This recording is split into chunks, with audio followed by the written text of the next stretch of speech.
Megan Guilliams. There they were again, those damned lights, and every time Walton closed his eyes, they were all he could see. Flashing blues and reds, with a hint of green in there for variety. The lights had not always been apparent, but Walton was starting to forget a time without them. They rolled and moved around inside him like a parasite itching to escape, but he didn't know what it wanted to escape from. He'd long ago learned that Earth was nothing more than a spinning prison. There was no escape. Not really, anyway.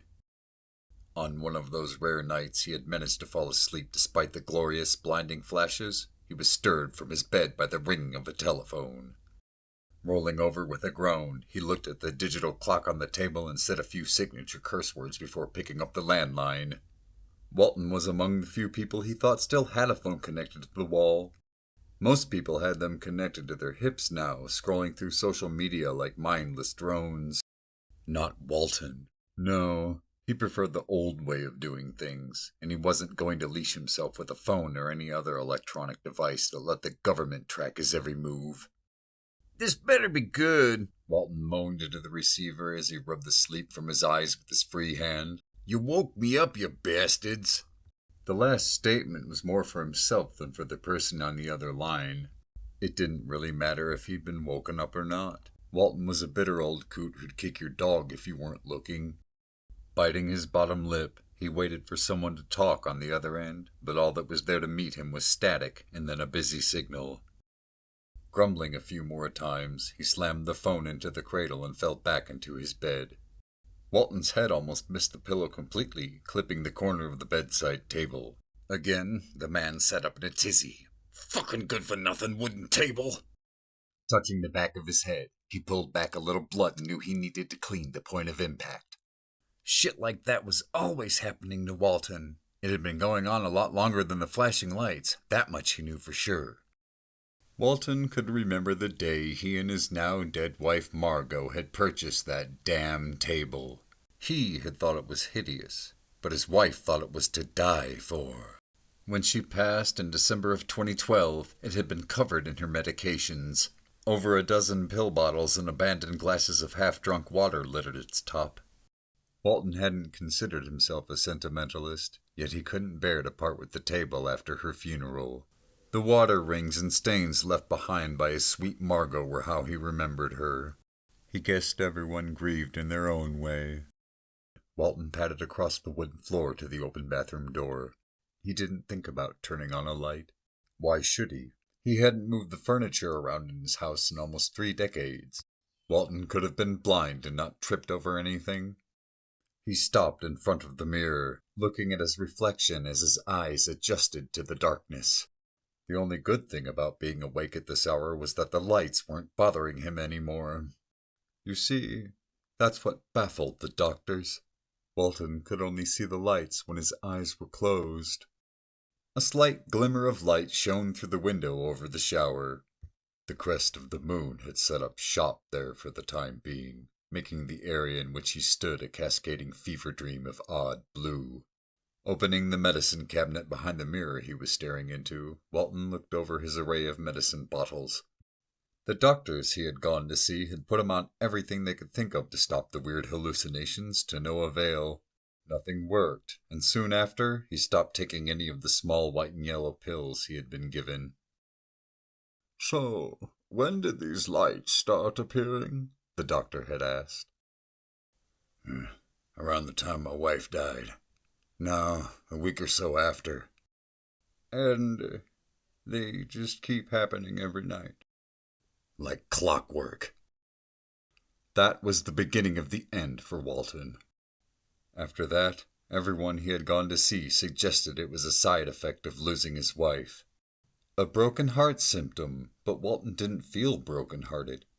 At this stage in his life, he wasn't sure what he felt.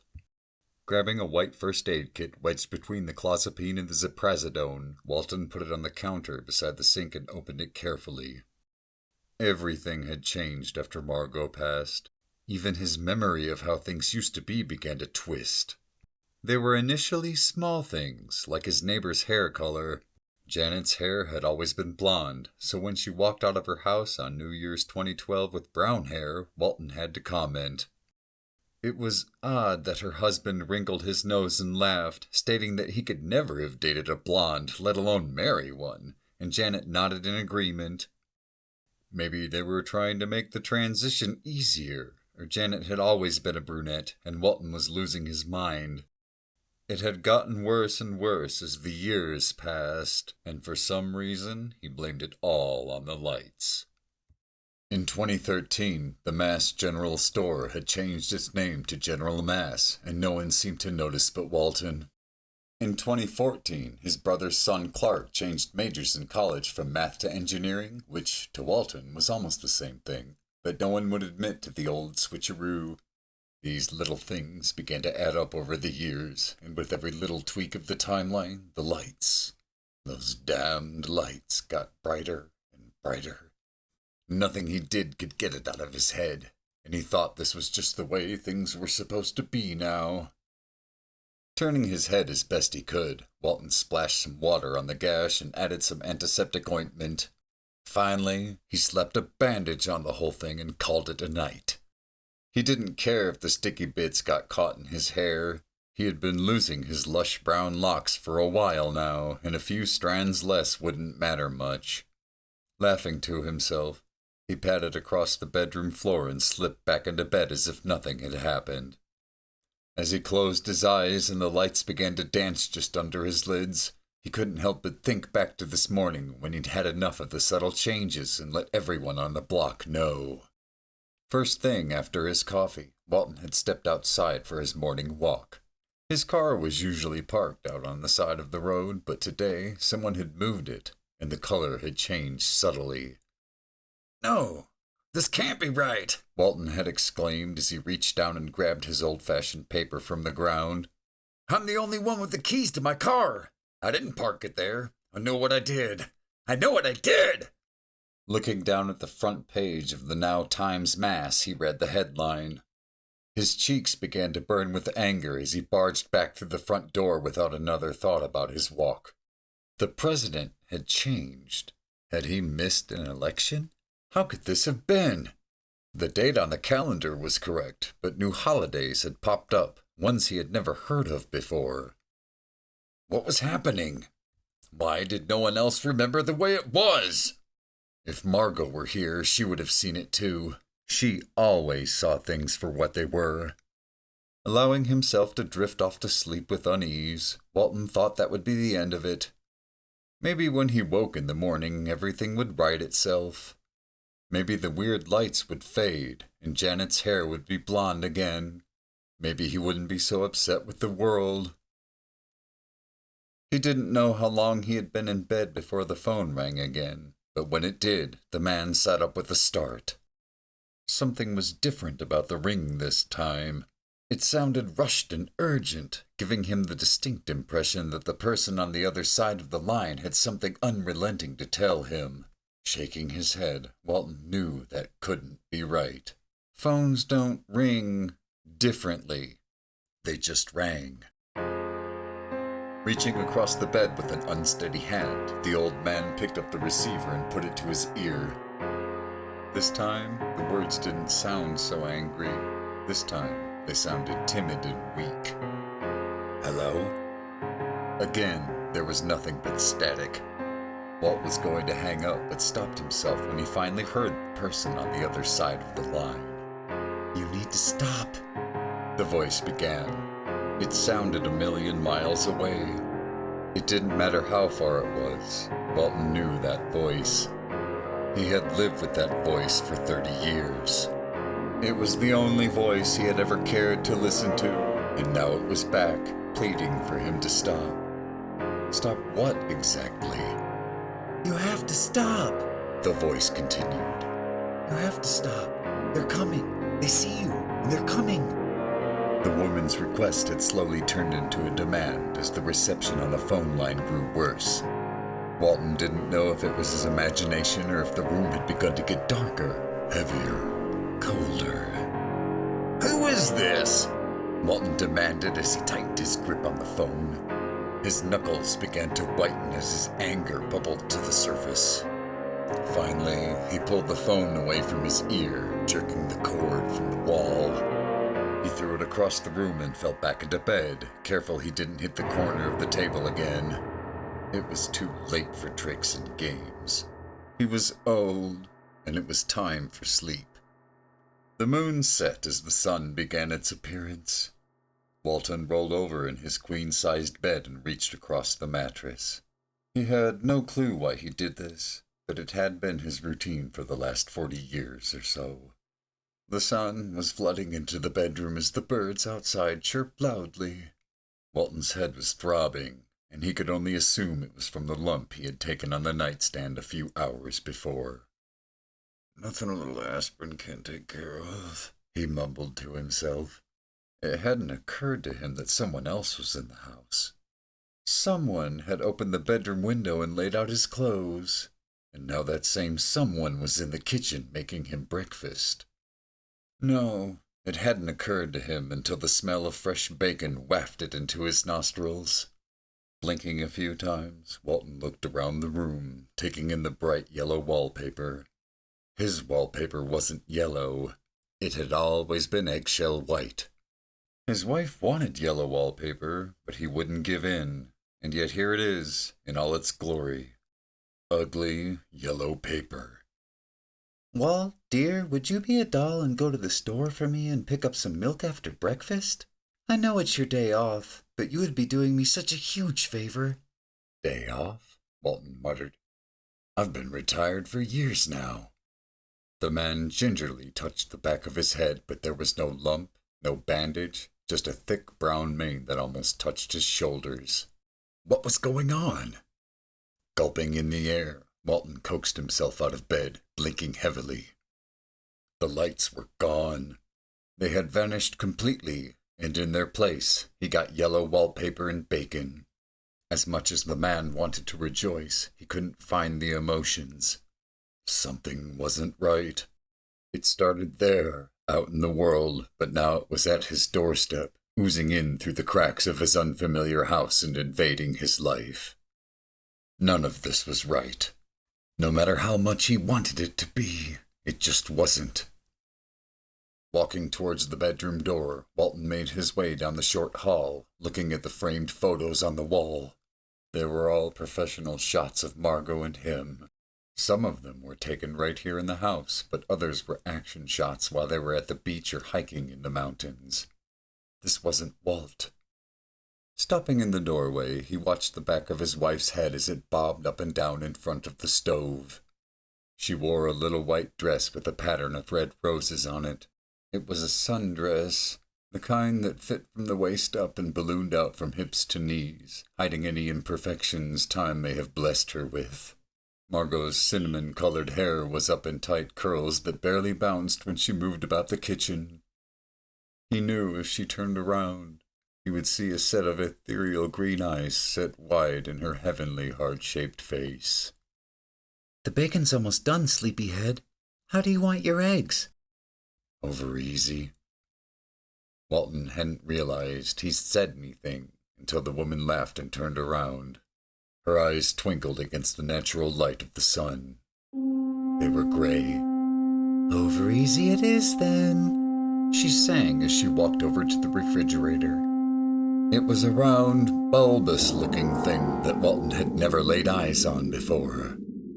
It was almost as if the things around him were shifting and moving without being prompted.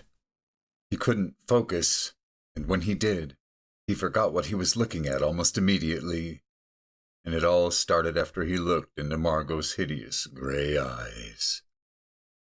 She was bent in front of the fridge, looking through shelves for a carton of eggs. There was beer on the first shelf, and 6 of them had been evicted. Touching the back of his head again, he could feel the dull pain returning.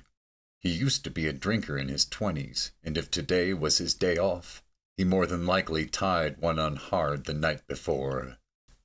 Had his life, up until now, been nothing more than a bad dream? Had he dreamed it all? He couldn't have. No, he didn't.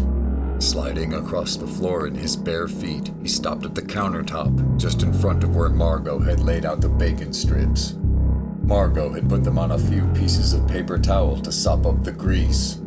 He wasn't worried about the bacon. He was more interested in what was in the drawer underneath. Sliding it open, he pulled a knife from its slot and inched ever closer to Margot. Her back was still to him. "Do you remember our honeymoon to the Grand Canyon?" Walton asked as he took another slow step towards her. Laughing, the woman turned, holding a carton of eggs that she'd presumably cut in half. "Oh dear, how many beers did you drink last night? We've never been to the Grand Canyon. We went to New Mexico. Don't you remember?" No, this wasn't his wife, his house, his life. Wrapping one arm around Margot's shoulders, Walton willed his other hand to slip the hefty blade between two of his wife's ribs. He couldn't see it, but he imagined her giant, gray eyes were wide with shock and dismay. Dropping the eggs, Margot let out a blood-curdling scream that echoed out onto the street through the open windows. Pulling the knife away, blood began to spurt out all over the floor, warm, thick, and salty. It smelled like copper, old pennies in a can, but that didn't stop Walton from coming in for more.